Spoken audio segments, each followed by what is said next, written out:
Hi hello friends, ಇವತ್ತಿನ ವಿಡಿಯೋದಲ್ಲಿ overlock M93-355 speed lock open ಮಾಡಿದೆ ಅಂತ ಹೇಳ್ಕೊಡ್ತಿದ್ದಾರೆ. ಮೂರು ಸಾವಿರಕ್ಕೆ ಲಾಕ್ ಆಗಿದೆ. ನಮ್ಮದು 3000ಗೆ ಲಾಕ್ ಆಗಿದೆ ನೋಡಿ. ಜಾಸ್ತಿನೂ ಆಗ್ತಿಲ್ಲ, ಕಡಿಮೆ ಆಗ್ತಾಯಿಲ್ಲ.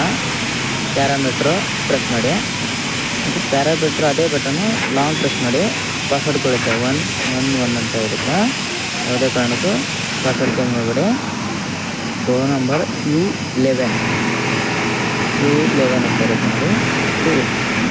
ಮೋಟಾರ್ ಸ್ಪೀಡ್ ನೋಡಿ, ಇಲ್ಲಿ 1 ಇದೆ, ಅಲ್ಲಿ 0 ಮಾಡ್ಕೊಳ್ಳಿ. ಓಕೆ ಕೊಟ್ಬಿಟ್ಟು ಮತ್ತೆ ಪ್ಯಾರಾಮೀಟರ್ ಯೂಸ್ ಮಾಡಿ ಸ್ಪೀಡಲ್ಲಿ ಹೋಗ್ಬಿಟ್ಟು ನೋಡಿ, ಜಾಸ್ತಿ ಆಗುತ್ತೆ. 5000 ಗಂಟ ಆಗ್ತಾ ಇವಾಗ. 5000 ಹೆಚ್ಚಿನ ಮಾಡ್ಕೋಬೋದು, ಕಡಿಮೆ ಮಾಡ್ಕೋಬೋದು. ಮತ್ತು ಓಕೆ ಕೊಟ್ಬಿಟ್ಟು ಬ್ಯಾಟ್ರಿನೂ ಜಾಸ್ತಿ ಆಗಿದೆ, ಕಡಿಮೆ ಆಗಿದೆ. ಯಾರು ನೋಡ್ತಾ ಇದ್ದೀರಾ, ಸಬ್ಸ್ಕ್ರೈಬ್ ಮಾಡ್ಕೊಳ್ಳಿ, ಲೈಕ್ ಮಾಡಿ, ಶೇರ್ ಮಾಡಿ, ಸಬ್ಸ್ಕ್ರೈಬ್ ಮಾಡ್ಕೊಳ್ಳಿ.